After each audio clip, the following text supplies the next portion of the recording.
Mainit na balita.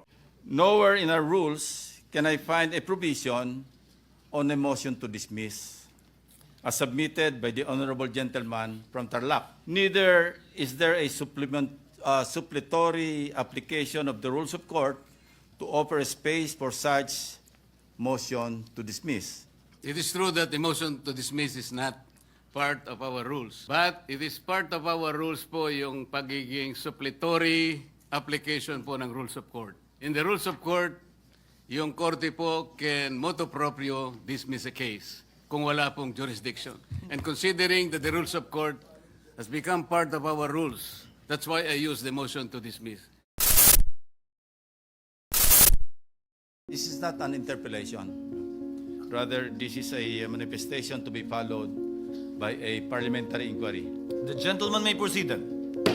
Mr. President, I've been diligently reading and reviewing the rules of the Senate since I've been out of this august chamber for 3 years. Nowhere in our rules can I find a provision on a motion to dismiss as submitted by the Honorable Gentleman from Tarlac.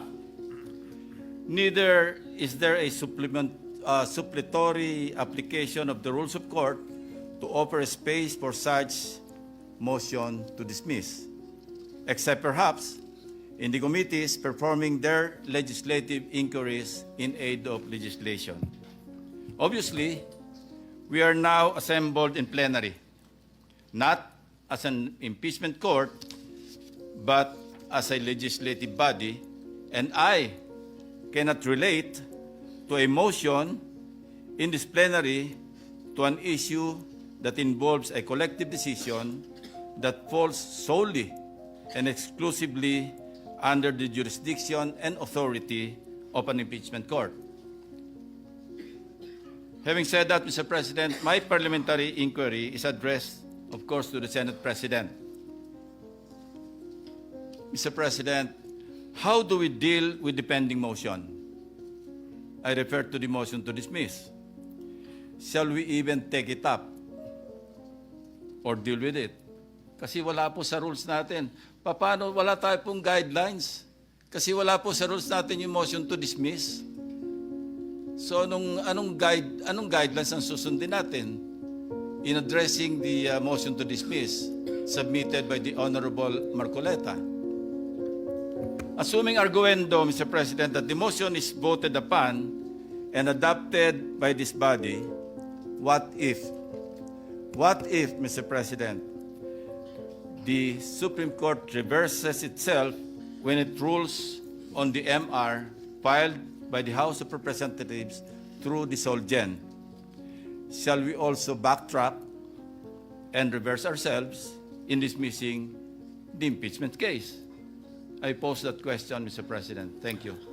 Thank you, Senator Lacson. To respond, we were faced with this question, but the very people asking us to wait right now were the very same people who were telling us before to ignore the pendency of a case in the Supreme Court precisely regarding this impeachment complaint.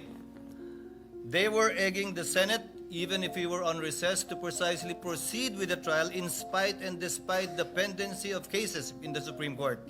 And the chair, with an abundance of caution, same with us good senator right now, decided to afford the Supreme Court time during the recess to decide on the matter. And when they did not, the Senate, in accordance with its duty, convened the impeachment court when we resumed session, given that we cannot conduct impeachment proceedings that have not yet begun yet during the recess. To answer the query with respect to motion to dismiss, this was actually done, although not via a motion to dismiss, but a motion to archive in relation to the impeachment complaints of then President Estrada and Ombudsman Gutierrez. In fact, in the case of Ombudsman Gutierrez, it was our distinguished Minority Floor Leader himself, acting as Majority Leader, I believe, who moved that the case be archived, given the resignation of then Ombudsman Gutierrez for being moot. In the case of President Estrada, the case was likewise archived for being functus officio, given that EDSA DOS happened and a new president was sworn into office. Your Honor, I believe the chair believes that we will have different interpretations of the effect of the Supreme Court decision. But ultimately, as I discussed with the majority leader earlier, once a decision is made by the Senate and the period to seek a reconsideration of that decision put to a vote has expired, the next logical step would be to archive so that it will be made part of our records. It is the position of the chair, subject to the wisdom of the plenary, Your Honor, that given the Supreme Court decision that the Senate never acquired jurisdiction over it, that the proceedings and the articles of impeachment were null and void ab initio. Indeed, there might not even be anything to dismiss, and the procedure would be more properly to archive, similar to what we have done in the past, so that these proceedings will still be made part of the Senate's records. But we will cross that bridge once we put it to a vote, Mr. President. I go Your back Honor. to my previous question, Mr. President. Anong gagawin natin sa motion to dismiss? How do we deal with it? May We I are in answer, plenary Mr. as a legislative body. We're not an impeachment court. So yun ang tanong ko po, Mr. President. Yun ang essence ng aking parliamentary inquiry. The predisposition of the chair is what I stated, but subject, of course, to the wisdom of plenary. Maybe here from Senator Marcoleta, with respect to his ideas, given that he is the proponent Mr. of the President, motion. it is true that the motion to dismiss is not part of our rules. But it is part of our rules po yung pagiging suppletory application po ng rules of court. In the rules of court, yung korte po can motu proprio dismiss a case kung wala pong jurisdiction. And considering that the rules of court has become part of our rules, that's why I use the motion to dismiss. Pag wala pong jurisdiction, halimbawa, sa isang korte, collection case po ito, 5,000 pesos po yung pinal niya, dinismiss po ng court kahit hindi pa sumagot yung kalaban, Mr. President, kasi ang jurisdiction po ng korte hanggang 3,000 lang. Ganun po ibig sabihin nun. Minsan po, wala pong, hindi po verified yung complaint, dinismiss. Sa motu proprio, talagang dinidismiss.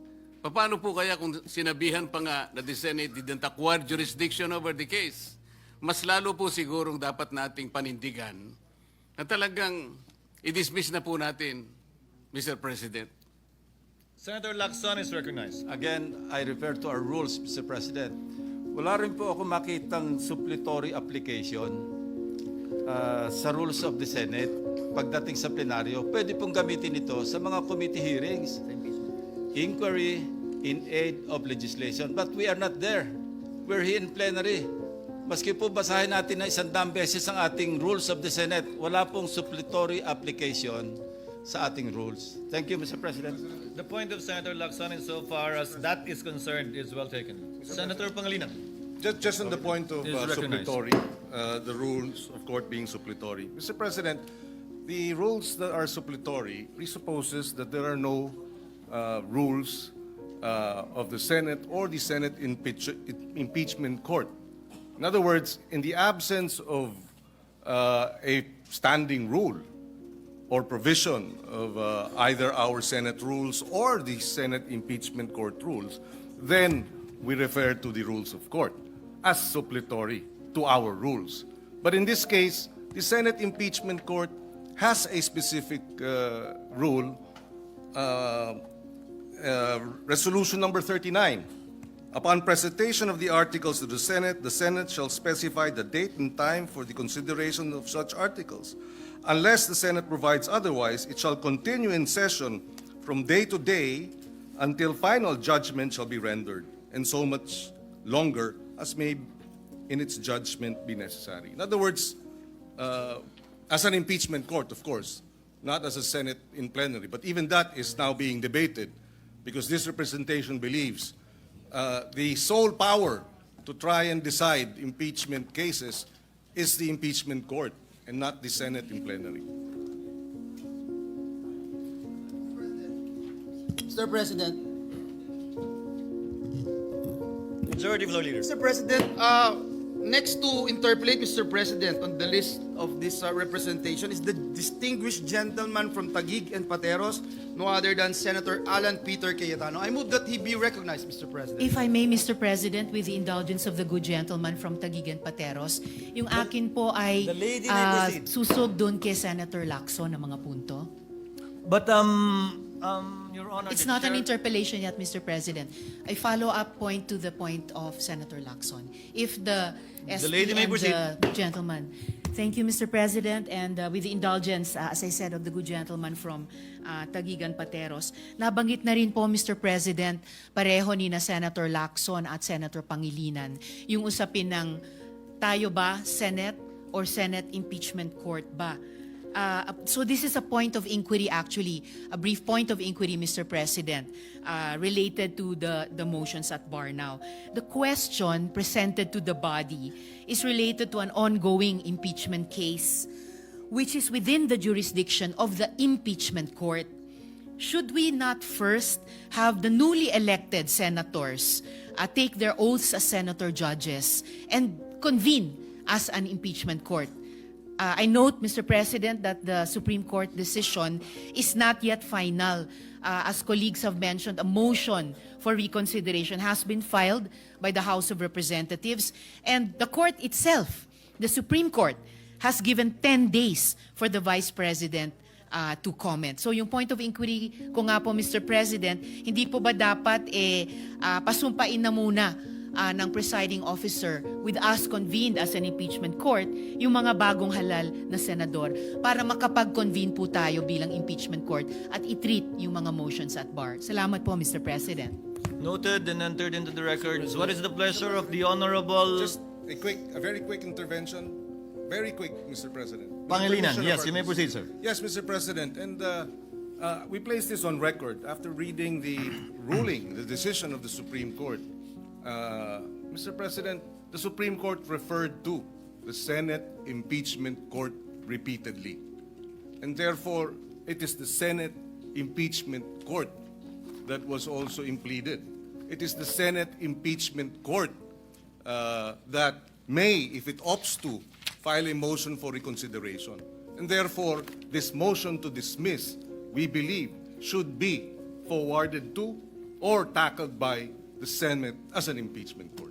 Your Honor, just on that point, the parties mentioned in the case is not the Senate Impeachment Court, but the Senate. And the dispository section of the decision makes mention also of the Senate.